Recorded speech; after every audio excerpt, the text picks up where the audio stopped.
Vamos a continuar. Hoy vamos a ver un tema que se llama la palabra de Dios y la ética. ¿Qué es la ética? ¿Alguien sabe qué es la ética? A ver, por aquí hay un abogado.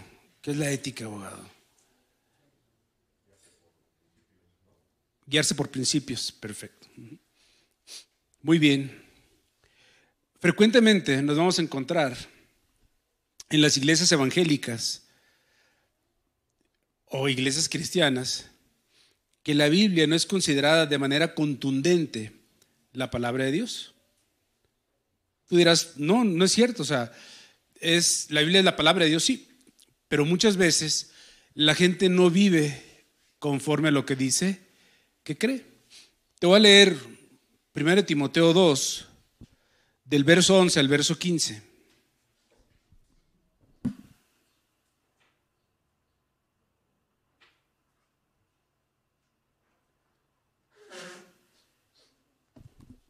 Dice: la mujer aprende en silencio, con toda sujeción, porque no permito a la mujer enseñar, ni ejercer dominio sobre el hombre, sino estar en silencio. Porque Adán fue formado primero, después Eva. Y Adán no fue engañado, sino que la mujer, siendo engañada, incurrió en transgresión. Pero se salvará engendrando hijos, si permaneciera en fe, amor y santificación con modestia. ¿Qué entiendes en este texto, hermanos?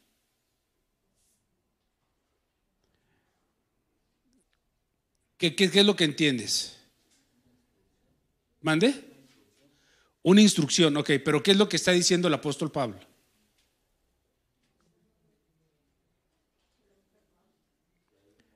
Que la mujer no hable, pero no dice que no hable. Dice que la mujer aprende en silencio con toda sujeción, porque no permito a la mujer enseñar ni ejercer dominio sobre el hombre, sino estar en silencio. O sea, lo que el apóstol Pablo se refiere es que en una congregación, en una iglesia, ¿sí?, la mujer no le es permitido enseñar, ni tampoco ejercer dominio sobre el hombre, sino estar en silencio. Pero resulta que hay iglesias cristianas que tienen como líderes a mujeres que llaman pastoras. ¿Eso es correcto? Pero entonces, ¿son iglesias evangélicas o no? Son iglesias cristianas. ¿Por qué tienen mujeres así? A ver, Braulio, ¿por qué crees tú que esas iglesias ponen mujeres a predicar?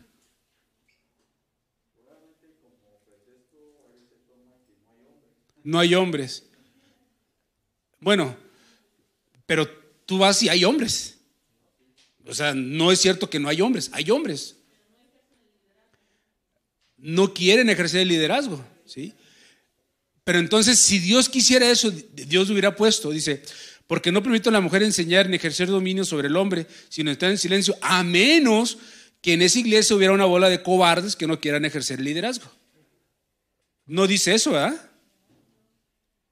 ¿Por qué hacen eso? ¿Mandé? Pues entonces, peor tantito, ¿no? ¿Sí? Fernando, ¿por qué hay iglesias cristianas que creen en Jesucristo y que tienen en su liderazgo a mujeres que están predicando? Esa es la respuesta. O sea, ignoran la palabra de Dios, no le creen a la Biblia, ¿sí?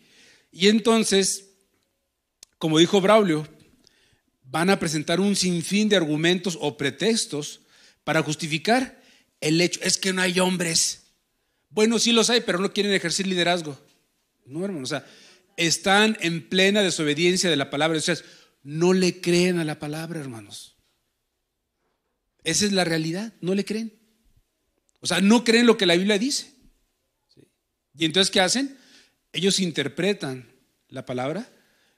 Y decía el apóstol Pedro, dice: tuercen las escrituras para su propia perdición, ¿no? Si Dios no hubiera querido inspirar a Pablo para escribir lo que escribió, seguramente lo hubiera reprendido por las palabras. Imagínate, ¿tú crees que Dios no conoce el futuro? ¿Tú crees que Dios no sabía que se iban a levantar? Digo, ya ni siquiera llegan al estatus de pastoras, sino que ahora son apóstolas, profetas. O sea, se brincan todas las trancas, hermano, que Dios les pone. Y se puede argumentar N cantidad de cosas, pero la Biblia es clara. Y si uno trata de acomodarla para justificar esto, probablemente lo van a lograr. O sea, la gente va a lograr. Es más, el adúltero va a utilizar la palabra, ¿sí? Cuando tú le dices, oye, es que no te dices tener varias mujeres. Dime un texto bíblico donde ellos argumentan que sí se puede tener varias mujeres.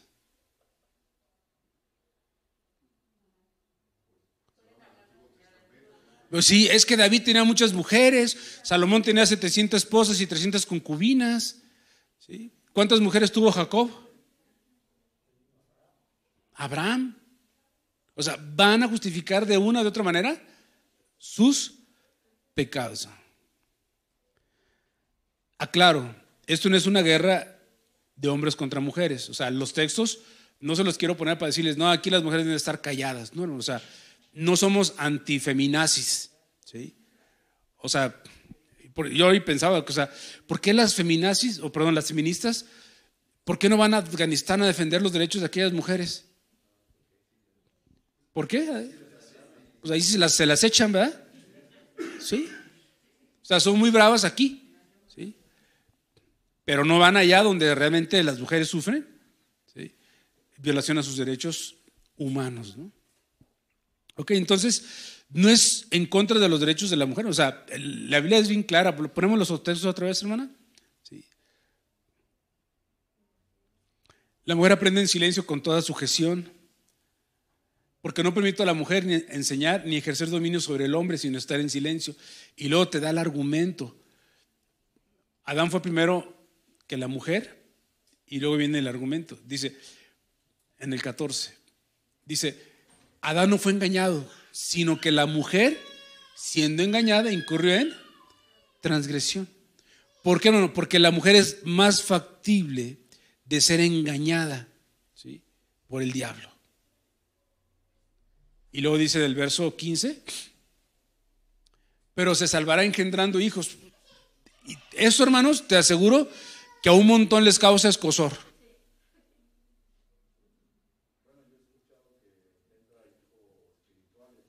No, ahí dicen engendrando hijos, brother. ¿Ves cómo estás justificando a las pastoras, brother?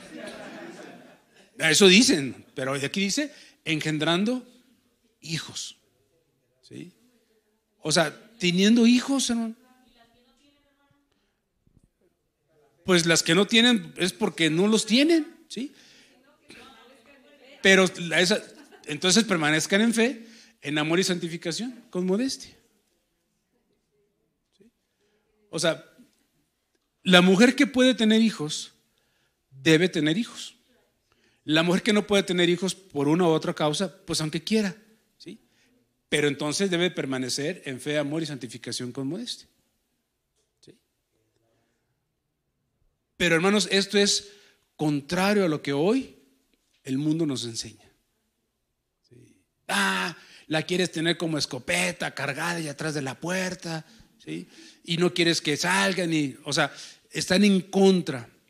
Pero hermanos, aquí la Biblia es bien clara. O sea, la mujer se salvará engendrando hijos. Imagínate. Lo único que tienes que hacer es engendrar hijos. Digo, no te digo que tengas 20, 30, 40 hijos. No, ten los hijos que Dios a ti como esposa y esposo les diga que deben de tener y punto, ¿no? ¿Sí? ¿Ok? El creer que la Biblia es la palabra de Dios no impide que muchos cristianos recurran a otras fuentes para establecer un pensamiento y una forma de vida, hermanos. La gente dice, sí, yo creo que la palabra de Dios, pero ¿sabes qué? Voy a ir con el psicólogo, ¿sí? O sea, porque el psicólogo me va a dar algunas instrucciones que son necesarias para mí. Oye, no leímos ahí en el Salmo 19:7, dice, que la ley de Jehová es perfecta, que convierte el alma, ¿sí? El testimonio de Jehová es fiel, que hace sabio al sencillo. O sea, ¿por qué tienes que ir a otros lugares? Es que voy a ir con mi terapeuta. ¿Sí? Es mi terapeuta familiar. No, aplica lo que dice la Escritura, hermanos, porque es la palabra ¿de quién? De Dios. Ahora, ¿por qué creemos que la Biblia es la palabra de Dios? A ver, fue inspirada por Dios. ¿Por qué más? Dios la reveló. Porque la misma Biblia lo dice, ¿no? Sí. Pero a esto se le llama un argumento circular, hermanos. ¿Qué significa? Que regresamos al mismo punto, ¿no? ¿Sí? Es como cuando la hija le pide permiso a la mamá, dame permiso de ir a una fiesta. No, no vas. ¿Por qué? Porque lo digo yo. ¿Sí? ¿Suficiente? Pues no, para la chica no es suficiente. ¿Sí? O sea, ¿por qué creemos que la Biblia es la palabra de Dios, hermano? Ok, por fe. La suma su palabra. Sí, pero volvemos otra vez a lo mismo, a la Biblia, ¿no? O sea, volvemos a lo que dice la misma Biblia. ¿Sí? Cuando Jesucristo dijo, no me acuerdo si dijo, 2 o 3 son los que dan testimonios de mí, ¿no? ¿Sí? Mi Padre y el Espíritu, ¿no? O sea, alguien debe dar testimonio. Bueno, te lo voy a poner fácil. Tenemos que irnos directamente a qué es la Biblia, ¿no? O sea, ¿cómo es la Biblia? O sea, lo tenemos que ver desde afuera, no dentro de la misma Biblia, ¿sí? Entonces, la Biblia es un libro histórico, ¿ok? Ese libro documenta la historia de Jesús. La historia registrada en el Nuevo Testamento dice que Jesucristo confirmó que tanto el Antiguo Testamento vino de Dios y que Él prometió que vendría un Nuevo Testamento inspirado, ¿no? Entonces, lo primero que tenemos que ver es la singularidad de la Biblia, ¿no? O sea, como un libro diferente a todos los libros que hay, ¿sí? Por ejemplo, ¿cómo se compone la Biblia? ¿Cuántos libros tiene la Biblia? 66. 39 que son los libros del Antiguo Testamento. Si tú comparas esos 39 libros, ¿sí? Es lo que es la Torá para los judíos, son 39 libros. ¿Sí? Si tú agarras una Biblia católica, ya no son 39 libros, son más libros. ¿Por qué? Porque hay unos libros que le llaman libros apócrifos. Y tenemos los 27 libros del Nuevo Testamento que sumados suman 66. La Biblia es algo único, hermanos. ¿Sí? Dice que el conjunto de libros que forman la Biblia fue escrito durante un periodo de tiempo de 1500 años. O sea, ¿habrá un libro que haya sido escrito así? No. O sea, dime libros de la literatura que hay, de la literatura inglesa o española o la que tú quieras. ¿Qué libros son famosísimos? La Ilíada. ¿Quién escribió la Ilíada? Homero Simpson. Homero, ¿no? Que fue un escritor. Sí, ok. Pero nomás le escribió él. ¿Sí? Y si tú ves las obras de Shakespeare, pues son las obras de él. ¿Sí? Y si tú ves cualquier otro libro, nunca hay un libro que se haya escrito en un determinado número de tiempo. ¿Sí? 1500 años. Se escribió 1500 años antes de Cristo y se terminó en el 95 después de Cristo cuando Juan escribió el Apocalipsis. Fue escrito por 40 autores diferentes: reyes, militares, líderes, campesinos, filósofos, pescadores, recaudadores, médicos, labradores, pastores de ovejas, poetas, músicos. Imagínate que de repente dijeron, vamos a escribir un libro, vamos a seleccionar a los 10 escritores más famosos del mundo, ¿sí? Y vamos a ponerlos a escribir un libro. ¿Tú crees que se pondrían de acuerdo ellos? No. Es más, si entre esos 10 hubiera un ruso, lo primero que harían los 9 dirían, saquen al ruso, ¿sí? Porque ahorita estamos en guerra con él. Entonces, no se pondrían de acuerdo. Fue redactado en diferentes lugares, en el desierto, en los calabozos, en las cárceles, en las montañas, durante viajes. Fue escrito en diferentes circunstancias temporales, en tiempos de guerra, en tiempos de paz, en cárceles, en viajes misioneros. Fue redactado en diferentes estados de ánimos, algunos con gozos, otros con dolor y desesperación. Fue redactado en 3 diferentes continentes, Asia, África y Europa.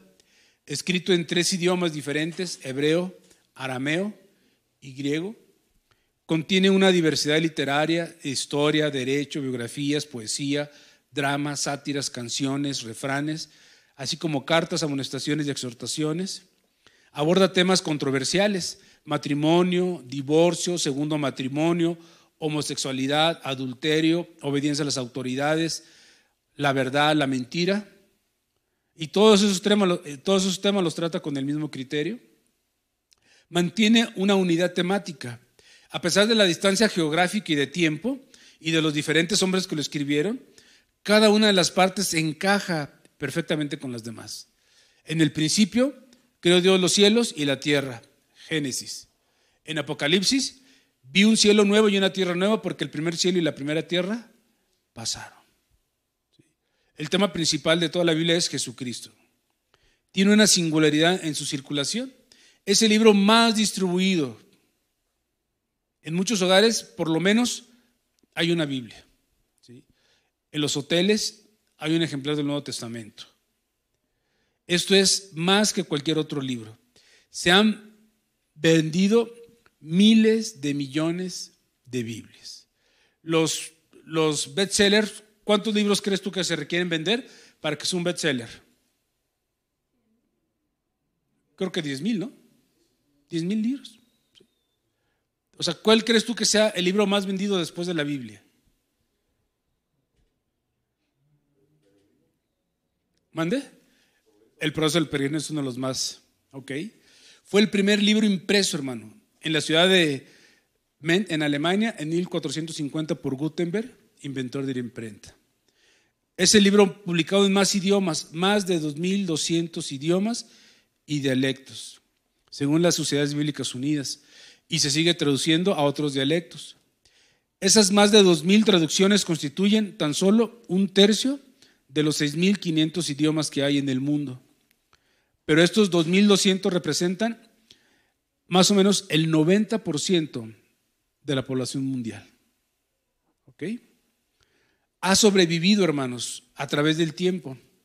A pesar de que los autógrafos originales fueron escritos en materiales perecederos, era necesario copiar estos textos de mano en mano por cientos de años.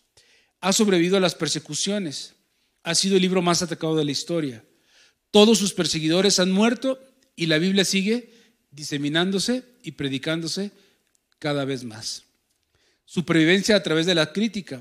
El famoso incrédulo francés Voltaire, que murió en el año de 1778, dijo que dentro de 100 años el cristianismo sería arrastrado y pasaría a ser pura historia. 50 años después de su muerte, la Sociedad Bíblica de Ginebra utilizó la prensa de Voltaire y su casa para producir grandes cantidades de Biblias. Ningún otro libro ha sido tan picado, acuchillado, zarandeado, tan difamado como la Biblia, hermanos. Y con tanto veneno y escepticismo, y con tanta minuciosidad y erudición, la Biblia se sigue leyendo todavía por millones de personas. Es único en su enseñanza profética. Es único en su narrativa histórica. Es único en su carácter moral. Menciona los pecados de los patriarcas, los pecados del pueblo. Revela el pecado de adulterio del rey David con Betsabé. Los evangelistas que redactaron los evangelios pintan sus propios errores y culpas, como también de los demás apóstoles. ¿Sí? Imagínate, cuando Pedro andaba de hipócrita, ¿sí? Pedro, hermanos, el gran apóstol, ¿sí? Y Pablo lo vio que andaba ahí haciendo acepción de personas y de hipócrita, ¿qué hizo? Lo reprendió. ¿Sí? Imagínate que después, cuando estaban escribiendo, no, sabes que no pongas eso, se va a tropezar la iglesia. ¿Sí? Yo recuerdo que a veces ahí donde estábamos antes, si alguien hacía, no diga nada, ¿sí? Para que la iglesia no se vaya a tropezar, ¿no? A Dios eso no le importa en lo más mínimo. O sea, se ponían los pecados de los apóstoles, ¿sí? También se expone el desorden dentro de la iglesia. Ahí ve las epístolas, ¿no? Cuando Pablo reprende a las iglesias. ¿Te das cuenta? El desorden que había, ¿no? O sea, había adulterios, había borracheras, había un montón de cosas dentro de la iglesia. Tiene una singularidad en la influencia sobre la literatura.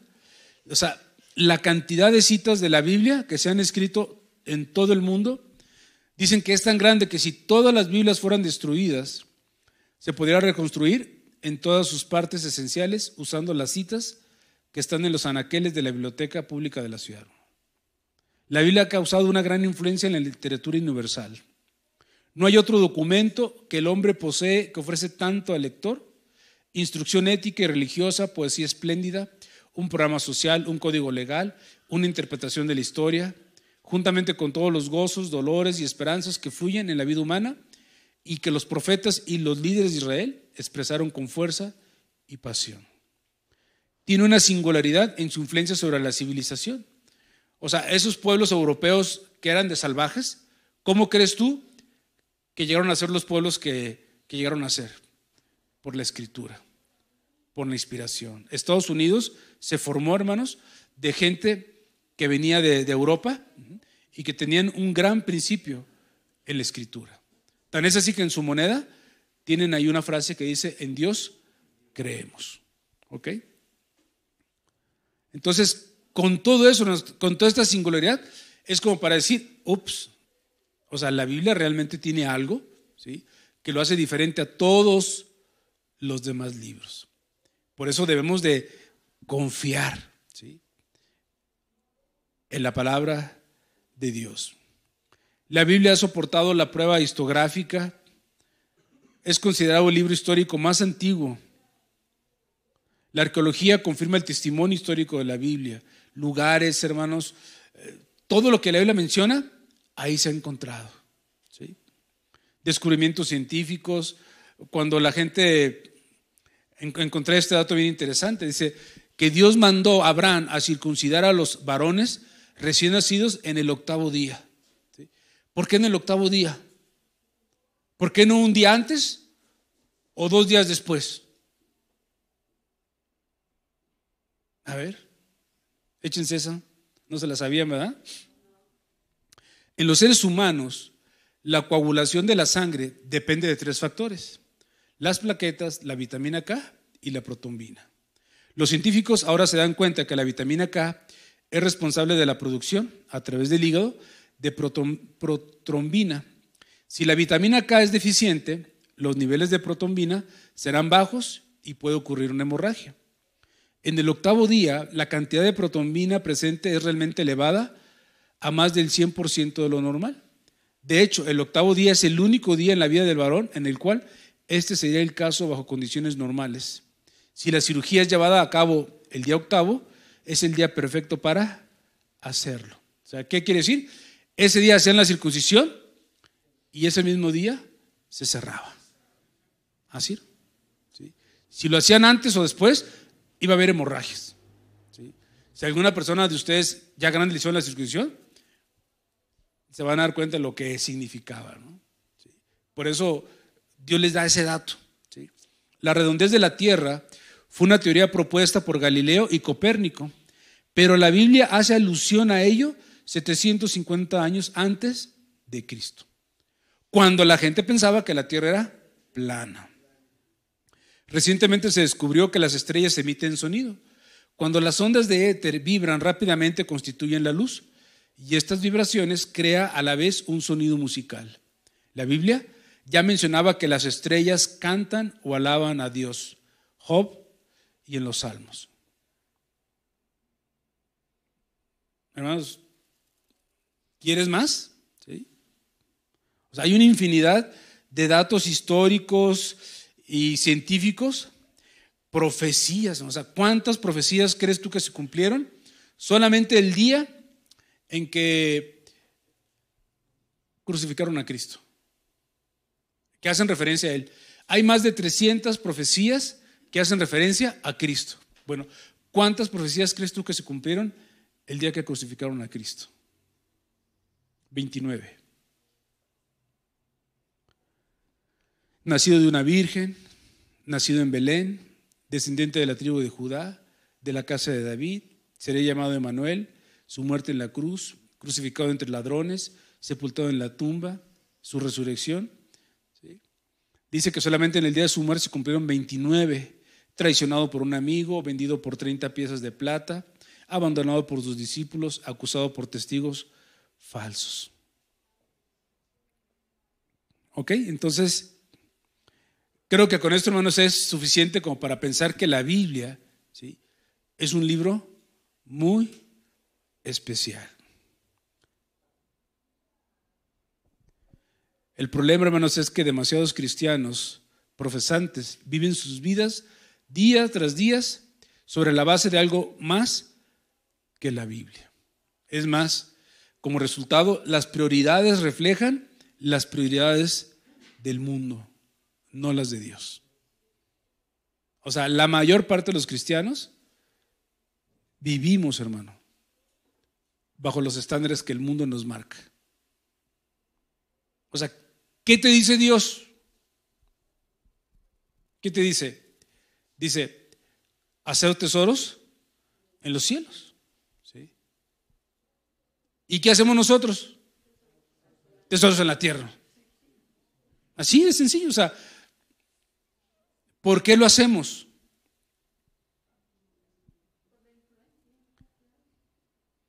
Porque no creemos que la Biblia es la palabra de Dios.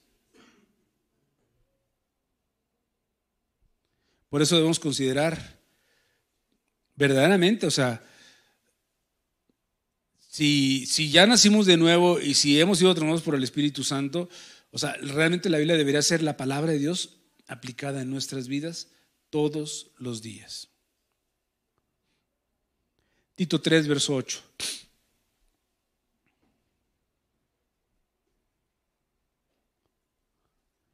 Dice, palabra fiel es esta, y en estas cosas quiero que insistáis con firmeza, para que los que creen en Dios procuren ocuparse en buenas obras.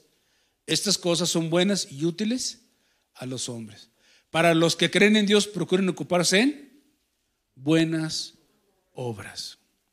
Yo te pregunto, de tu día, ¿en cuántas buenas obras te ocupas? Romanos 8, verso 13.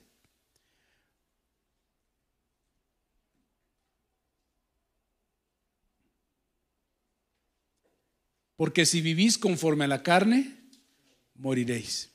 Mas si por el Espíritu hacéis morir las obras de la carne, viviréis, ¿no? O sea, ahí hay una sentencia. Si vives conforme a la carne, ¿qué va a pasar? Vas a morir. Gálatas 5, verso 22 y verso 23.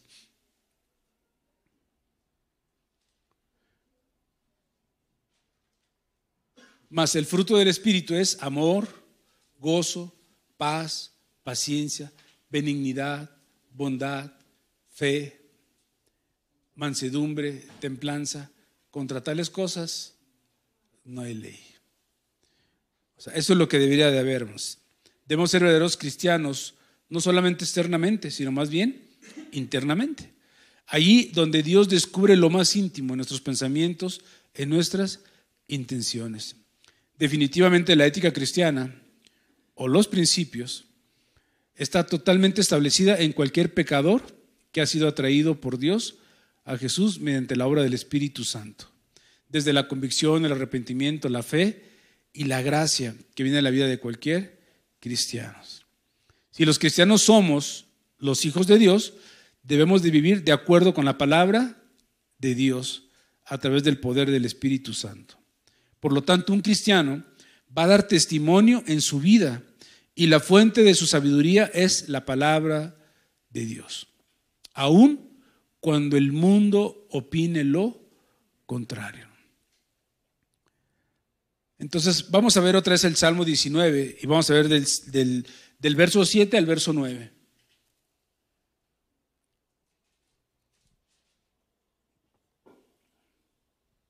Dice, la ley de Jehová es perfecta, que convierte el alma. El testimonio de Jehová es fiel, que hace sabio al sencillo. Los mandamientos de Jehová son rectos, que alegran el corazón. El precepto de Jehová es puro, que alumbra los ojos. El temor de Jehová es limpio, que permanece para siempre. Los juicios de Jehová son verdad, todos justos. Creo que era hasta ahí, ¿verdad? Sí. Entonces, el testimonio de Jehová es fiel, que hace sabio al sencillo. Muchas veces consideramos que tenemos que ir a la interpretación de un teólogo o de un gran hombre de Dios para poder entender la palabra de Dios. Pero la misma palabra nos da el testimonio, ¿sí? Como el verso que pusimos al inicio, ¿no? ¿Sí? Donde dice, no permito a la mujer esto, ni esto, ni esto, ni esto. O sea, no tienes que ir a que alguien te lo interprete. O sea, ahí lo dice claramente, ¿sí?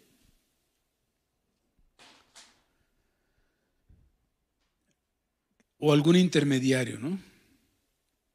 O a veces vamos con personas a ver cómo ellos se entendieron. No, hermanos, o sea, tú tienes que tener la confianza de que Dios te habla a ti a través de ¿qué? De la palabra, hermanos. O sea, tienes que tener esa confianza, ¿sí? Si tú dices, es que yo soy medio bruto, no importa. Dice que el testimonio de Jehová hace sabio al sencillo, ¿sí? ¿Ok? Cualquier persona puede entender, independientemente de su nivel cultural, lo que Dios nos está hablando.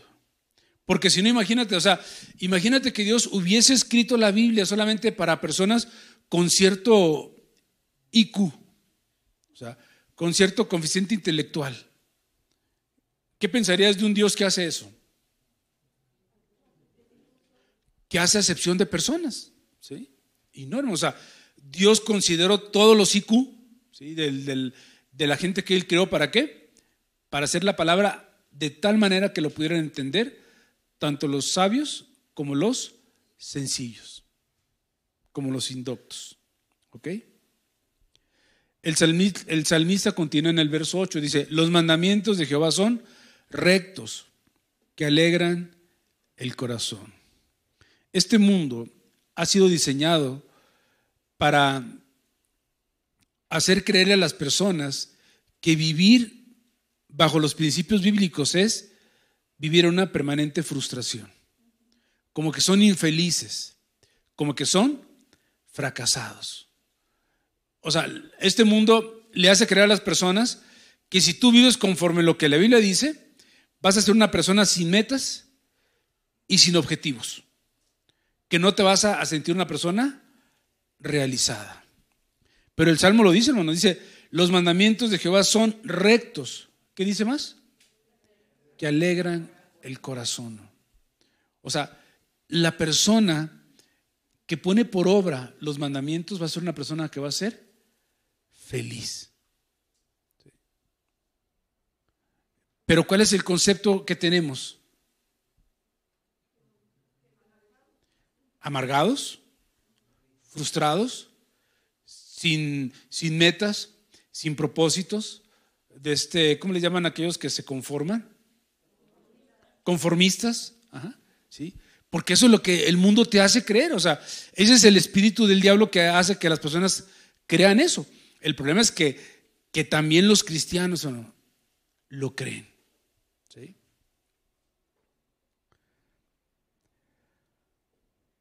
Alegran el corazón. La verdadera alegría, que es el gozo como un fruto del Espíritu, se encuentra en la obediencia a la palabra de Dios.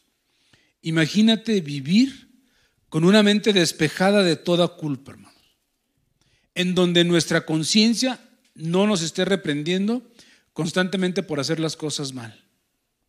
Imagínate vivir sabiendo que agradamos al Dios Todopoderoso con nuestra vida, en donde no hacemos mal a nadie, ni directa ni indirectamente.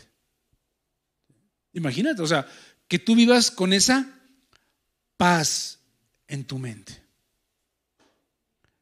Hasta que llega tu esposa y te dice, levántate de ahí. ¿Sí? O sea, imagínate vivir en una paz así, hermano, o sea, sabiendo que estás agradando a Dios. Después escribe: el precepto de Jehová es puro, que alumbra los ojos. Hay mandamientos de hombres y mandamientos de Dios. Los mandamientos de los hombres es imposible asegurar que son puros. Es imposible. O sea, ¿por qué? El hombre te puede poner mandamientos. Dame un ejemplo de un mandamiento de hombre.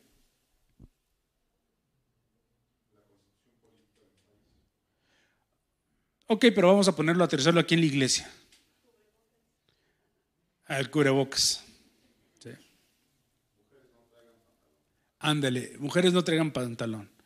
O sea, tú dices, pero ¿cuál es cuál es el espíritu del mandamiento? O sea, ¿es un mandamiento puro? O la reunión empieza a las 11:30 y los que lleguen tarde no entran. Y si entran, después se la van a ver con el pastor.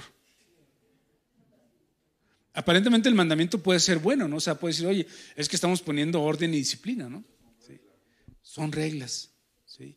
No sabes si proceden de un corazón puro, que lo que busca es tu beneficio, ¿sí? No, es que a mí no me importa cómo te sientas, yo quiero que llegues temprano aquí, ¿sí?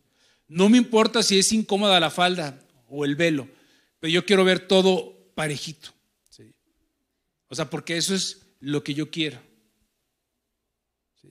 Entonces, los mandamientos de Dios, hermanos, son puros. ¿Qué significan puros? Limpio. Dice la Biblia que Dios tiene pensamientos de bien para con nosotros y no pensamientos de mal. O sea, todos los mandamientos que Dios nos da tienen un propósito: hacerte bien. O sea, no hay ninguna mala intención en Dios. O sea, no es que Dios diga, mira, este está bien feliz, le voy a echar a perder un rato el día, ¿sí? Le voy a dar este mandamiento para que se le quite. ¿Sí me entiendes? Y entonces te mando un mandamiento, ¿sí? En donde ya no lo disfrutas, ya no sientes gozo por ese mandamiento, ¿no? O sea, Dios te da mandamientos que son puros, hermanos, o sea, son limpios para ti, ¿sí?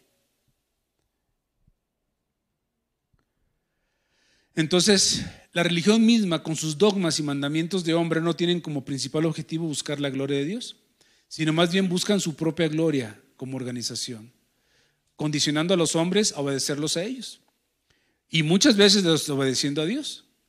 Pero de lo que sí debemos estar seguros es que los mandamientos que están en la Biblia proceden de un Dios que es santo, que es bueno y que es misericordioso.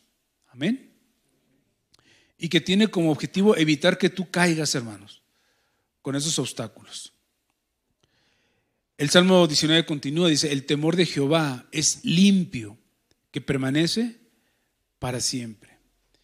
Es en el mismo sentir, podemos decir que el temor que Dios infunde a sus hijos es un temor limpio, hermanos. No es el miedo a un ser que quiere destruirnos. No es el miedo del esclavo ante su amo duro, o el miedo del criminal ante el jefe de la banda, ¿sí? Dios nos pide que nos presentemos ante Él como lo que somos, que reconozcamos nuestras debilidades, nuestras faltas, que confiemos que Él es nuestro Padre y que nos ama y que quiere ayudarnos, que quiere bendecirnos. Amén. Confía siempre en mí, que yo soy tu Dios. ¿Ok? Entonces, hasta ahí, hermanos, podemos decir que la Biblia realmente nos marca cómo debemos de actuar, ¿sí? Pero hay unas áreas que no están en la Biblia, ¿sí? Y que no sabemos cómo debemos actuar, ¿sí? Por ejemplo, sabemos que no debemos de mentir, y sabemos que no debemos de robar, y sabemos que no debemos de adulterar, y sabemos que debemos de hablar siempre con la verdad. O sea, ¿alguien tiene duda en eso? Yo creo que no, hermano. O sea, creo que los mandamientos son muy claros y son muy específicos. Pero hay algunas áreas que no se mencionan en la Biblia y que se refiere a situaciones específicas que no están contempladas directamente en la Biblia. Denme algunos ejemplos que no estén ahí en la Biblia y que puedan causar cierta controversia entre si hacemos o no hacemos las cosas. Bailar. ¿Sí? ¿Bailar? ¿Es bueno bailar o no es bueno bailar? ¿Dónde dice la Biblia que no es bueno bailar?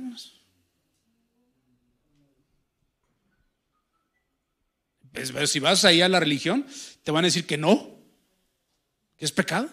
¿Sí? Pero si te vas a ir con los católicos, te dicen hasta que el cuerpo aguante. ¿Sí? O sea, hay una discrepancia, ¿no? Sí. Por ejemplo, ir al cine. ¿Cuántos de ustedes han ido al cine, hermanos? Se van a ir al infierno. O sea, la Biblia no dice que vayamos al cine, ni dice tampoco que no vayamos, ¿sí? Pero son esos puntos donde, ¿qué hago? ¿Qué otro? Ver la tele, fumar, ¿sí? Bueno, aunque fumar ahí no dice no fumes, pero también dice no contaminéis tu cuerpo, ¿no? Pero también dice, bueno, tampoco comas carnitas que tiene colesterol, ¿sí, no? O sea, esos temas, hermanos, son esas áreas grises que ¿cómo le hacemos? El noviazgo. Para muchas personas, bueno, para muchas iglesias, el noviazgo está prohibido, ¿no? ¿Así? ¿Qué otra cosa se te ocurre? A ver, de esas cuestiones que tú hayas tenido ahí en tu cabeza y que tú digas, pues no sé si sea bueno o sea malo. Pues suéltala. A ver, ¿cuál?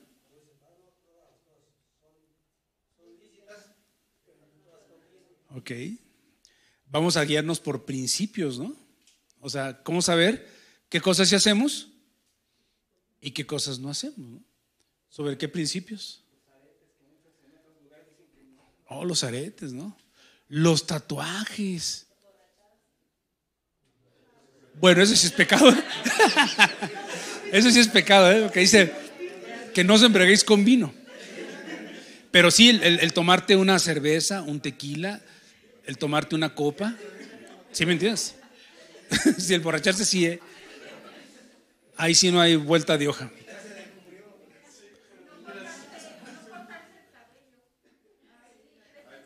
Ok, el cabello largo en los hombres o el cabello corto en las mujeres, ¿no? Ah, pues si te bañas también, ¿no? ¿Mande? Pantalones rotos, ¿sí? El maquillaje. Bueno, eso ya es afeminado, bro. Ya ahí la Biblia sí dice que los afeminados no entrarán.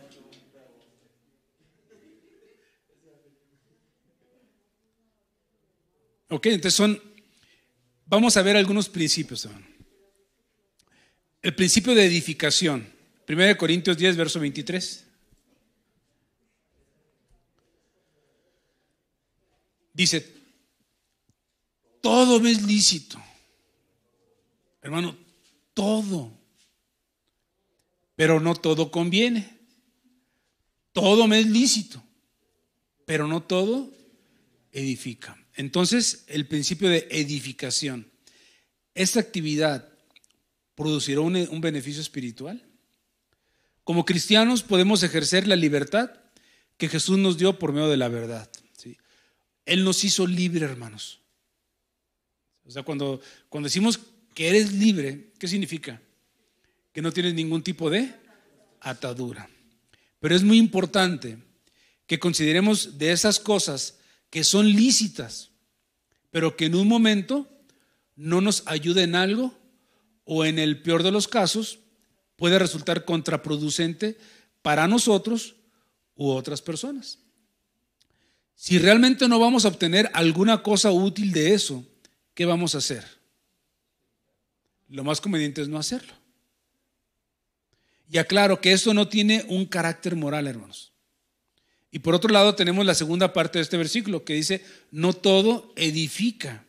Y esta es una regla muy importante para que tomemos una decisión correcta. Si lo que voy a hacer no me hace una mejor persona espiritualmente hablando, sería muy conveniente mejor no hacerlo. Entonces, en este primer principio podemos concluir que si lo que voy a hacer no me conviene o no me edifica, mejor me abstengo de hacerlo por mi bien y el de otras personas. ¿Ok? Entonces ahí voy a ir al cine. ¿Está bien? Sí. Velo. ¿Qué vas a ver, no? Sí. Tenemos otro principio, el principio de esclavitud. ¿Llevará esta actividad a una esclavitud espiritual? 1 Corintios 6, verso 12. Todas las cosas me son lícitas, mas no todas convienen. Todas las cosas me son lícitas, mas yo no me dejaré dominar de ninguna. Es el principio de esclavitud. Tener cuidado de hacer cosas que pueden ser lícitas, o en otras palabras, no tienen un carácter moral, pero que pueden llegar a esclavizarnos. Por ejemplo, algunas diversiones como los juegos de azar. Hermanos, yo te aseguro que si de repente aquí nos sentáramos y empezáramos a jugar baraja, mucha gente se tropezaría. Dime dónde dice la Biblia que los juegos de azar son pecaminosos. ¿No? Pero, ¿qué es lo que vemos con los juegos de azar, hermanos? Que pueden ser esclavizantes. Los videojuegos, los pasatiempos, o sea, hermano, es que voy a ir a jugar fucho el domingo, es mi partido, ¿sí? Oye, pero jugaste el martes, el jueves, el sábado y hoy. ¿Estás esclavizado? ¿Sí? Al fútbol. Los hobbies. Yo tengo un hobby. No, pues me gusta escalar montañas. Oye, pero ¿te conviene? O sea, ¿qué gusto tienes de subirte hasta la punta más alta? Ve el paisaje, pues tómale una foto. Googlealo, ¿no? O sea, hermano, hay ciertas actividades que esclavizan a las personas. No, pues yo tengo un hobby, me gusta coleccionar carros de lujo, ¿no? Sí.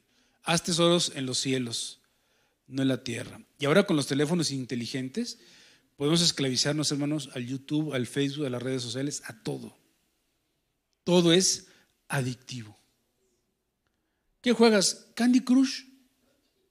¿Qué nivel vas? Como en el 1000. Imagínate todo el tiempo que está la persona ahí. O sea, hermanos, yo he tenido que borrar juegos de mi celular así. Digo ya, y lo tengo que borrar porque si no, ahí estás. Vas al baño y estás con el celular. Te subes al pecero y vas en el celular. Estás en el trabajo y no tienes nada que hacer y estás en el celular. O sea, los juegos te esclavizan. Ok, entonces el principio es de esclavitud. Eso que haces puede ser lícito, ¿no? Pero si te esclaviza, ya. ¿A poco no te ha pasado cuando estás jugando y te acuestas y estás ahí acomodando las piezas? Hermano, te quita la paz. Y ahí estás acostado y estás haciendo todos tus movimientos del juego, ¿sí? Y lo peor es que tú mismo te vas acomodando el juego a tu gusto, ¿no? ¿Sí? Hermanos, eso ya llama mucho la atención. O sea, ya eres esclavo del juego. Tenemos otro principio, el principio de exposición. ¿Expondrá esta actividad mi mente o mi cuerpo a la contaminación? Lo que decía la hermana, ¿no? ¿Qué vas a ir a ver, no? ¿Sí? 1 Corintios 6, verso 19, verso 20. Dice, ¿o ignoráis que vuestro cuerpo es templo del Espíritu Santo, el cual está en vosotros, el cual tenéis de Dios y que no sois vuestro? Porque habéis sido comprados por precio. Glorificad pues a Dios en vuestro cuerpo y en vuestro espíritu, los cuales son de Dios. Hay cosas que no son lícitas, como ir al cine o ver una película o una serie de televisión, pero podemos estar expuestos, hermanos, a imágenes y situaciones que ocurren dentro de la misma serie y que van a contaminar nuestra mente o nuestro cuerpo. Por ejemplo, algunas escenas violentas o situaciones en donde se ve sexo explícito o imágenes que van a perdurar en nuestra mente y que van a ser intrusivas. Yo recuerdo cuando estudiaba yo medicina, iba yo rumbo a mi casa y siempre pasaba a una ciudad que estaba antes de mi pueblo, ¿no? Sí. Y me acuerdo que llegué ahí con esos amigos y entré y estaban unos morrillos ahí, como 8 o 9 años, viendo la tele, ¿no? Sí. Y ya fui y me senté con ellos. Era una porno, hermanos, pero una porno de homosexuales. ¿Sí? Y yo me quedé así y dije, oye, ¿están viendo esto? Sí. O sea, estaban acostumbrados a ver eso. Yo me acuerdo que me quedé ahí como unos 5 o 10 minutos, después me salí. Yo no era convertido, ni sabía del evangelio. Sí. Bueno, esas imágenes se quedaron grabadas en mi mente. ¿Sí? Así, intrusivas. Ajá. O sea, y eran uno, pero estaban en la sala y estaba la mamá en la cocina y el papá trabajaba en la aduana, entonces les traía películas y de todo agarraban. ¿Sí? Y se quedaron así tan grabadas. Imagínate, yo nomás las vi en un momento, ellos que estaban acostumbrados a verlas. Y niños, eran niños. ¿Sí? Nomás imagínate las imágenes que pueden llegar a contaminarte y que nunca te van a dejar tranquilo. ¿Sí? Porque son memorias fotográficas que se quedan en nuestro cerebro, en unas sustancias que se llaman las norepinefrinas, ahí se graban. ¿Sí? Y de repente yo creo que el diablo llega y la saca y te la manda ahí. ¿Sí? O tus propias concupiscencias van por ellas y te las traen, ¿no? Entonces, el principio de exposición, o sea, ¿qué tanto podemos estar expuesto a eso, ¿no? A las groserías, ¿no? A veces vas ahí y de repente vienen ahí, pero una tanda. ¿Sí? No es que las inventes, es que ya las escuchaste. ¿Sí? En cualquier momento van a aparecer para tratar de llevarnos a un deleite. Si no las hubiéramos visto, no tendríamos ese tipo de tentación, hermanos. Así te lo puedo asegurar. Si no hubiéramos expuesto nuestra mente a eso, no tendríamos ese problema. ¿Ok?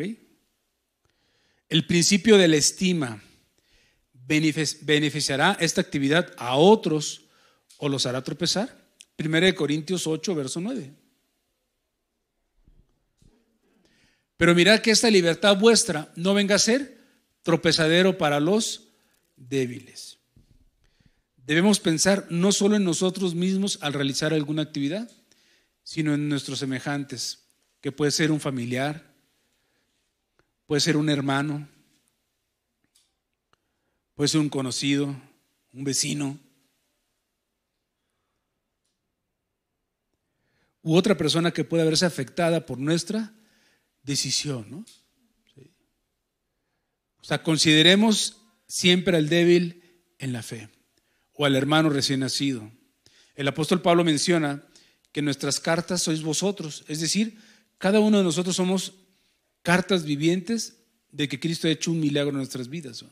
Sacándonos de las tinieblas y llevándonos a su luz admirable. Por lo tanto, debemos tener cuidado de no ser causa de tropiezo a nadie, tomando como un principio el amor que no hace mal al prójimo. ¿Sí? O sea, piensa en los demás. ¿Sí? O sea, no es que seas hipócrita, no, piensa en los demás, ¿no? ¿Sí? Oye, si a ti te gusta llegar a tu casa y quitarte los pantalones y andar en calzones, pues está bien. ¿Sí? Pero si hay una persona ahí que no es conocido, no lo hagas. Oye, pero es mi casa. Pues sí, pero piensa que puedes tropezar a esa persona, ¿no? ¿Ok? Y luego viene otro principio, el principio de evangelización. 1 Corintios 10, verso 32 y verso 33. Esta actividad promoverá la causa del evangelio. Dice, no seas tropiezo ni a judíos, ni a gentiles, ni a la iglesia de Dios. Como también yo en todas las cosas agrado a todos, no procurando mi propio beneficio, sino el de muchos, para que sean salvos. El testimonio para con los demás es nuestra predicación del Evangelio, hermanos. No solamente palabras, hechos. Jesús, ya lo vimos, nos dio un mandamiento que es amarnos los unos a los otros, como Él nos amó. Dice, porque en esto conoceréis que son mis discípulos. ¿Ok? Entonces, ese es otro principio. Lo que voy a hacer, ¿va a servir para evangelizar a otros? No, pues no lo hago. El principio de la ética. ¿Esta actividad violará mi conciencia? Romanos 14, verso 23. Pero el que duda, ya lo está, sobre lo que come es condenado, porque no lo hace con fe. Y todo lo que no proviene de fe es pecado. Hermanos, cuando yo iba con mi esposa allá a Veracruz, su tía hacía le llaman sangre, ¿no? Sí. Es un guiso exquisito, hermanos. Y yo al principio estaba así, ay, me lo como, no me lo como. Pero sabía muy rico, hermanos. ¿Sí? Y tenía en mi mente eso. Es que era sangre, pero después yo le buscaba y realmente eran puras menudencias que tenía como cartílagos, cueritos y un montón de cosas. Riquísimo, pero a mí eso no me dejaba en paz, ¿no? ¿Sí? O sea, porque no tenía yo el conocimiento, porque decía, no puedes comer sangre, ¿no? Entonces decía yo, no, entonces ya parecía yo testigo de Jehová, ¿no? O sea, si como sangre voy a pecar, ¿no? O sea, y eso realmente me afectaba, hermanos. Pero realmente, o sea, tenía yo un desconocimiento, ¿no? ¿Sí? Pero a mí me causaba así, y aunque me sabía muy rico, no estaba yo tranquilo con eso, ¿no? ¿Sí? Ya después entendí que no era así, o sea, que yo podía comer de lo que yo quisiera, ¿no? ¿Sí? Tengo un poquito de así con la moronga, ¿no? Que es netamente sangre. ¿Sí? Entonces yo prefiero no comerla, no porque no me gusta, ¿no? O sea, ¿sí? Pero si tú dudas, bueno, esa es una alarma en nuestra conciencia que nos hace considerar lo que estamos haciendo o lo que vamos a hacer. ¿Sí? La conciencia nos advierte de los peligros espirituales. El mismo Espíritu Santo utiliza la conciencia, hermanos, para hablarnos, para alertarnos en situaciones de peligro. ¿Sí? Cuando te mandan ahí una foto por WhatsApp y tú ya conoces el que te las manda, ¿sí? Y ya sabes qué es lo que te manda, ¿para qué le picas? ¿Sí me entiendes? Sí, porque le das rienda, ¿sí? O sea, si ya sabes, ¿para qué lo haces? Y ahí estás, ¿le doy clic o no le doy clic? Le doy clic. Pues ya tu conciencia te dice no, ¿sí? Mejor elimínala, ¿sí? Y no te contamines. Entonces nos alerta esa sensación de intranquilidad, de insatisfacción. ¿Le hablaré a mi ex? O sea, ¿para qué lo vas a hacer? ¿No?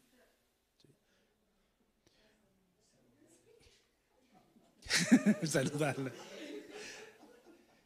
Entonces, probablemente no tenemos todo el conocimiento, hermanos, pero debemos hacerle caso a nuestra conciencia. Somos a veces ignorantes sobre esas áreas grises y quizás en ese momento no haya alguien que nos pueda ayudar a tomar una buena decisión. Entonces, si dudas, mejor no lo hagas, porque lo que no proviene de fe es pecado, hermanos. No tienes la confianza de hacerlo, no lo hagas, ¿sí? Guíate por ese principio. Otro principio, el principio de exaltación. Esta actividad traerá gloria a Dios. 1 Corintios 10, verso 31. Si pues coméis o bebéis o hacéis otra cosa, hacedlo todo para la gloria de Dios. Y creo que aquí está el mayor de los principios. Si después de haber pasado por todos esos filtros, hermanos, te los voy a leer para que los tengas en tu mente. El principio de edificación. Esta actividad producirá un beneficio espiritual. El principio de esclavitud. Esta actividad me llevará a una esclavitud espiritual. El principio de exposición.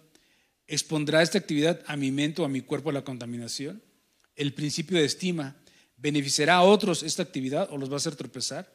El principio de evangelización, ¿esta actividad promoverá la causa del evangelio?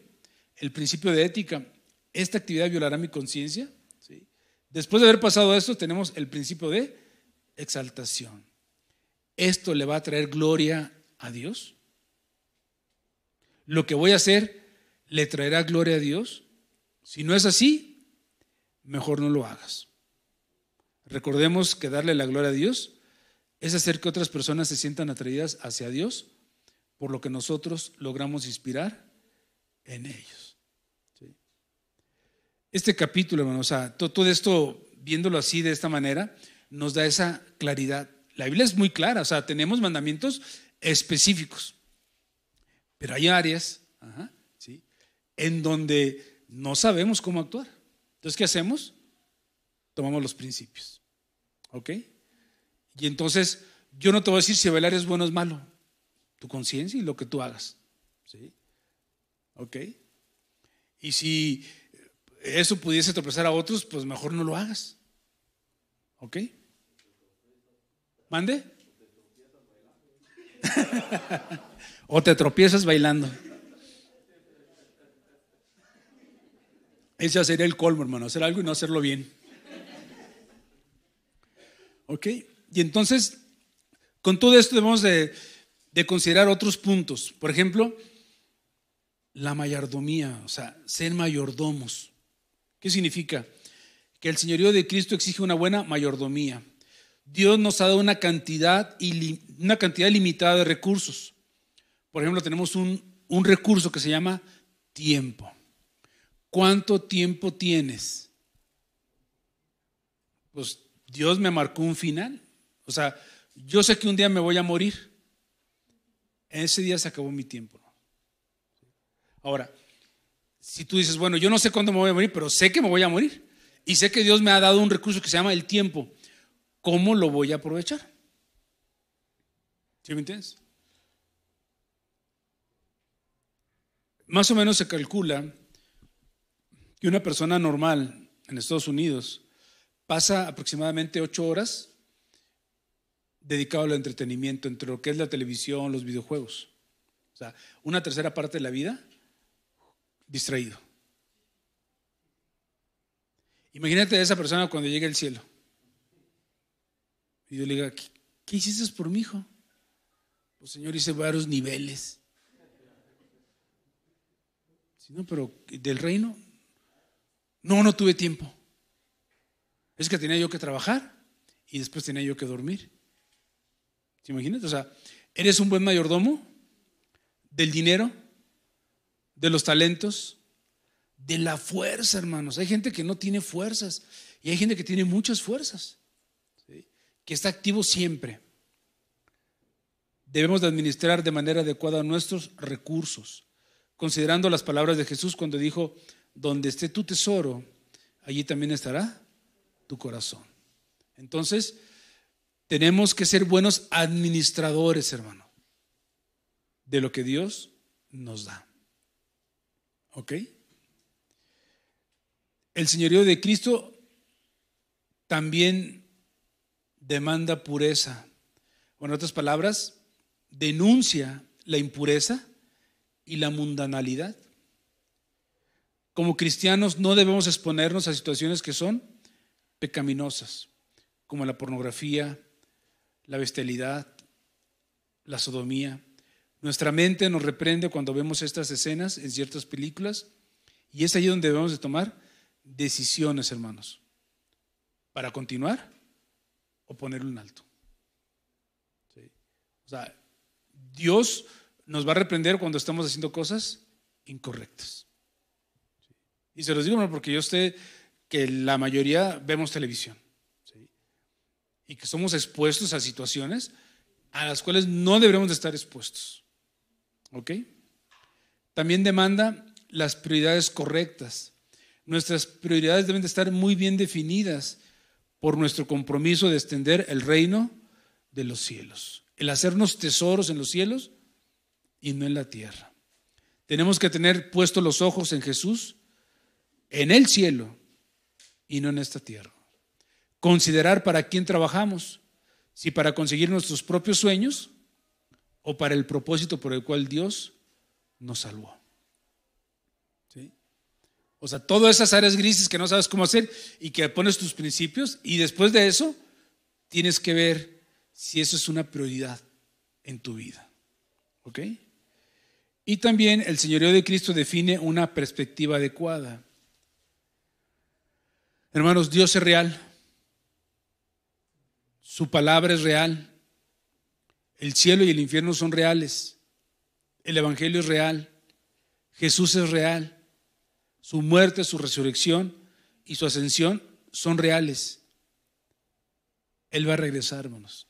Eso es real. Tenemos que estar preparados para eso. La brevedad de esta vida es real, hermanos. Te lo digo como un ejemplo. ¿Sí? Ahorita cuando estaba ese canto de que regresaremos al hogar, yo me acordaba de mi casa, ¿no? Yo salí de mi casa a los 18 años, hermanos. 18 años. La semana pasada cumplí 58, 40 años hace que yo salí de mi casa. Así, hermanos, se fue el tiempo.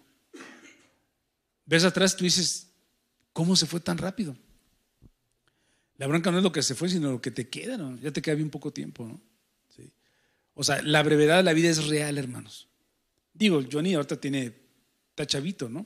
Y va a pensar, uy, a que llegue la edad del pastor va a ser, pero un montón de tiempo. El día que cumpla 50 años se va a acordar, ay, me acuerdo del hermano cuando dijo que iba yo a cumplir 58 años. ¿Sí? Iba a decir, se me pasó la vida así. Si es que Cristo no llega antes. ¿Ok? Entonces, la certeza de la muerte es real, hermanos. Yo no sé si tú has pensado en tu muerte. ¿Sí? Nos vamos a morir, hermano. Y algunos estamos más cerquitas que otros de la muerte. La promesa de recompensa futura es real. Como decía ahí en el verso 11, ¿no? Dice, tu siervo es además amonestado con ellos, en guardarlos hay grande galardón. La recompensa futura es real, hermanos. Dios nos ha prometido un cielo. Amén. La amenaza de la destrucción eterna también es real. Hoy muchas personas están en el infierno atestiguando que el infierno es real. Por el contrario, el mundo del entretenimiento no es real, hermanos. Es una fantasía. ¿Sí? Muchas cosas que nos entretienen no son reales. Entonces, ¿qué es lo que tenemos que hacer? Tenemos que poner los pies en la tierra. ¿Sí? Tenemos la palabra, hermanos, que nos dice qué es lo que debemos de hacer. Eso tenemos que hacer. La Biblia nos dice cómo debemos de comportarnos, sobre qué principios caminar en esta tierra. Y en esas áreas grises, bueno, Dios nos da principios también para saber cómo vamos a hacer las cosas de manera correcta. Y después de todo, poner los pies en la tierra y decir, Señor, esto es real. ¿Sí? Esto no es una fantasía, hermanos, esto es real. Tenemos que empezar a caminar como Dios manda. Amén. Entonces, cuando estemos jugando o cuando nos distraemos de las cosas eternas y nos enfocamos en las cosas terrenales, cuando estamos preocupados más por agradar al mundo que agradar a Dios, debemos hacer un alto en nuestra vida, hermanos. ¿Sí? Y ver si eso conviene o no conviene. Amén. ¿Hasta aquí alguna duda? ¿No? ¿Les queda claro que la Biblia, o sea, hermanos, no hay para dónde hacerse? O sea, la Biblia es que yo no sé si fumar marihuana es bueno o es malo. Bueno, pues guíate por principios. Porque la Biblia no dice que fumar marihuana sea malo, ¿sí? Pero tampoco dice que sea bueno. Pero sí nos da principios para saber si es correcto hacerlo o no es correcto. Si nos edifica, si nos conviene, si no tropieza a otros, si glorifica a Dios, ¿no? Hermanos, realmente no tenemos por qué andar buscando en otros lugares lo que tenemos en la Escritura. Amén. ¿Trabajar es bueno? Pues la Biblia dice que sí. ¿Sí? Porque de eso depende que comas, ¿no? Dice el que no trabaje, que no coma. Entonces, hermanos, no hay vuelta de hoja. ¿Ok? ¿Alguna duda? Algo que te quede ahí medio en el éter de si sea correcto o no sea correcto. A ver, piénsenlo. Julio. Hay algo que muy comúnmente se dice cuando tú asistes a un lugar como a la iglesia y te dicen es que ya en tu iglesia te prohíben hacer las cosas. Uh-huh. Y realmente Dios no es un Dios negativo, o sea, que te prohíba o te imponga, porque ahí Dios te da la opción de decir qué es lo que a ti te conviene, vamos a decirlo así. Si esto tú lo podrías hacer, pero ¿qué de beneficio te va a traer a tu vida? Claro. Y a lo mejor a veces no, a veces se responde, sí, es que me lo prohíben. No es que no lo puedo hacer. No es que Sí. sí lo puedes hacer. Pero esos son mandamientos de hombres, ¿no? Exactamente. Piensan que es como una carga, ¿no? Es algo difícil de llevar. Pero Sí. no lo es así. Claro. Ok. ¿Algo más? ¿Alguien que tenga duda con ciertas cosas? Por ejemplo, los cumpleaños, los 15 años. A ver, festejar los 15 años, ¿es bueno o es malo?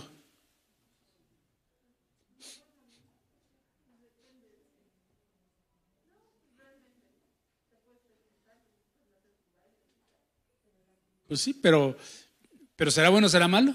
Si te preguntaran, oye, es que le quiero hacer los 15 años a mi hija, no lo harías tú. ¿Tú, Braulio? Pues no tienes hijas, ¿verdad?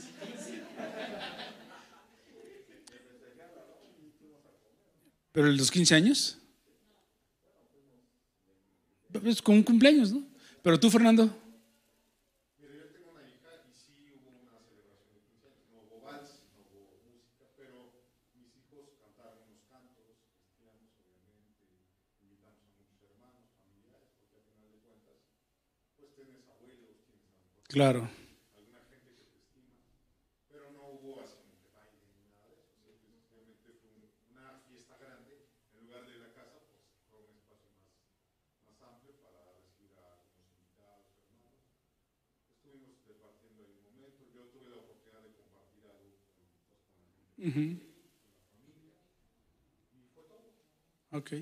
O sea, pero, la gente lo puede hacer o no lo puede hacer. O sea, lo que sí no puedes condenarlo si lo hace o no lo hace, ¿no? Porque la Biblia no habla de eso. Sí. O sea, sí, son cuestiones así de los honores a la bandera, el himno nacional. ¿Es bueno cantar el himno nacional o no? Saludar a la bandera. Hola, ¿cómo estás, bandera? O sea, yo creo que, hermanos, hay muchas cosas que a veces entran en conflicto, ¿no? Bueno, si nos guiamos por los principios, hermanos, lo más seguro es que vamos a hacer las cosas bien. Ir a un partido de la América, hermanos, eso es pecado. No, no es cierto, hermanos. Sí. Por ejemplo, las tradiciones. Las tradiciones, dice la Escritura, si la tradición no invalida los mandamientos de Dios, es buena. Así. Festejar un cumpleaños, oye, la Biblia dice, dar honra a quien honra merece, dar gloria a quien gloria merece. O sea, tú festejas un cumpleaños, le estás honrando a esa persona, por su cumpleaños, le estás dando gracias a Dios. Sí. Bueno, pero si después te pones una borrachera por el cumpleaños, pues ya tu tradición ya invalida el mandamiento de Dios. Pero por ejemplo, Día de Muertos. Pero es una tradición mexicana, no Halloween. Ok, y en esa tradición, ¿qué hacen? Honran a los muertos. Sí, no, pero ellos dicen que el muerto viene y que se atiborra de lo que está ahí, y eso no es cierto, es una mentira. ¿Sí? Mande usted. Sí, hermana. ¿Cuánto?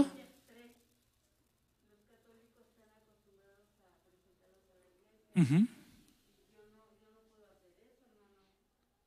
Bueno, a mí me han traído aquí niños, los hemos presentado, ¿no? Sí, o sea, digo, a final de cuentas lo que ellos hacen es, la presentación es decir, bueno, pues nació aquí en la iglesia, ¿no? Está bien. Digo, claro que la católica está ahí con sus ídolos, ¿no? Pero lo que yo me refiero es que las personas pueden en un momento dado traer a sus hijos y, oye, hermano, pues mi hijo acaba de nacer o tiene un año, yo quisiera presentarlo y que la iglesia orara por él, amén. Eso glorifica a Dios, ¿no? Sí. O sea, sí hay cosas, ¿no?, que hacen en otros lugares que nosotros podemos discernir si son buenas o son malas, ¿no? Sí.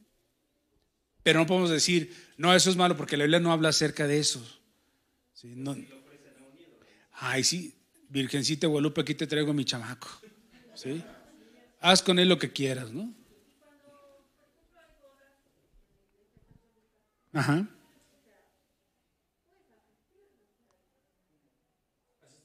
Asistir a pues sí, o sea, todo va a depender de tu conciencia. ¿Sí? Así, tú dices, voy a ir. A mí también eso me causa un montón de conflicto. Dices, ¿voy o no voy? Porque un día escuché a una persona, no, yo no vuelvo a entrar a un lugar de esos de idolatría, ¿no? Y te quedas ahí con eso, ¿no? Pero oye, si esas personas se están casando, tienen su fe, ajá, y te invitan, si te da cosa, mejor no vayas.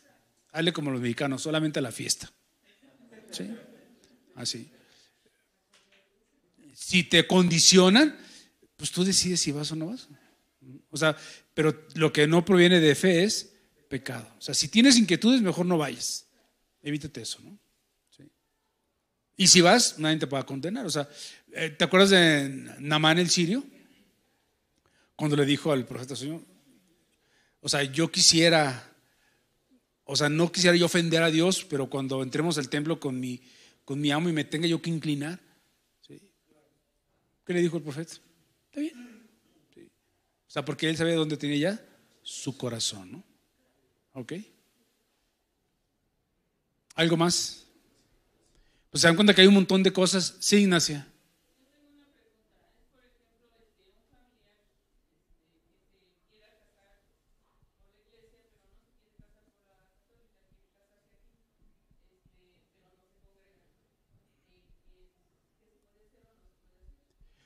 Pues no, porque al final de cuentas lo que no proviene de fe es pecado, ¿no? O sea, si una persona no es convertida, o sea, ¿cómo quiere venir a hacer unos votos aquí delante de un Dios en el cual no cree? O sea, sería como ser partícipes de una mentira, ¿no? O sea, si la persona realmente quiere honrar a Dios, pues primero se tiene que convertir, ¿no? Y después decirle a Dios, Señor, bendice mi matrimonio, ¿no? ¿Sí? O sea, yo creo que sería lo correcto. ¿Sí? Porque también luego algunas personas dicen, vamos a ahorrarnos lo de la católica, ¿no? Y vamos a casarnos ahí en la iglesia cristiana, ¿no? Por eso es que cobran, ¿sí? Por eso vamos a ahorrarnos si nos vamos a ir con los cristianos. ¿Sí? Digo, o sea, creo que las personas deben ser congruentes con lo que creen, ¿no? Y digo, y también nosotros no vamos a ser partícipes de cosas que son anormales, ¿no?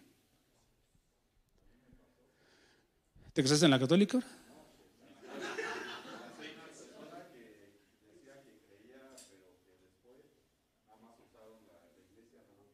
Ah, sí, como el que viene a vender donas aquí, ¿verdad? Sí, sí, es gente que va a aprovecharse de eso. Digo, uno lo hace de buena fe, pero va a haber gente que se va a aprovechar de eso, ¿no? Pero si nos guiamos por principios, ¿no? Los principios generalmente no fallan. ¿Ok? ¿Algo más, hermanos? ¿No? Bueno, pues esperemos que Dios nos haya hablado. Vamos a hacer una oración. Considera que la Biblia, hermanos, realmente es impresionante en todo lo que tiene para nosotros.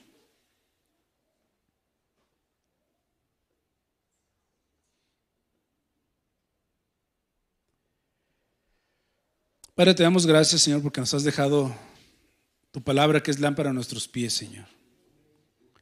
Padre, en ella está todas las cosas, todas las dudas que pudiéramos tener están ahí, Señor. Aún las que son desconocidas para nosotros están ahí, Señor. Padre, enséñanos a amar tu palabra, Señor, a obedecer tu palabra, a confiar en tu palabra, Señor. A ser congruentes, Señor, con lo que creemos, con lo que hacemos, Señor. Padre, que no nos desviemos ni a derecha ni a izquierda, Señor. Padre, Afortunadamente tu palabra nos da la paz, el gozo, la tranquilidad, Señor, de saber que en ella podemos encontrar cualquier duda que tengamos. Por eso es tu palabra, Señor. De ti no escapa, Señor. No hay nada ahí que no se pueda arreglar, Señor. Aún las guerras, Señor, todo lo que este mundo padece es porque no se han sujetado a tu palabra, Señor. Este mundo tiene una respuesta y está en tu palabra, Señor. Desafortunadamente los seres humanos han decidido caminar fuera de tu palabra, Señor. Pero nosotros que hemos creído en ti, Señor, y que nos ha sido revelada la palabra por el Espíritu Santo, Señor, podemos confiar, saber que tenemos en nuestras manos el gran libro, Señor, en el cual podemos ir, leer, estudiar y hacer. Te damos gracias, Padre, por este día, Señor, porque nos permites reunirnos, hacer las cosas más importantes que puede hacer un ser humano, Señor. Estar en tu casa, alabarte, Señor, y escuchar la palabra. Te damos gracias en el nombre de Jesús. Amén, Señor.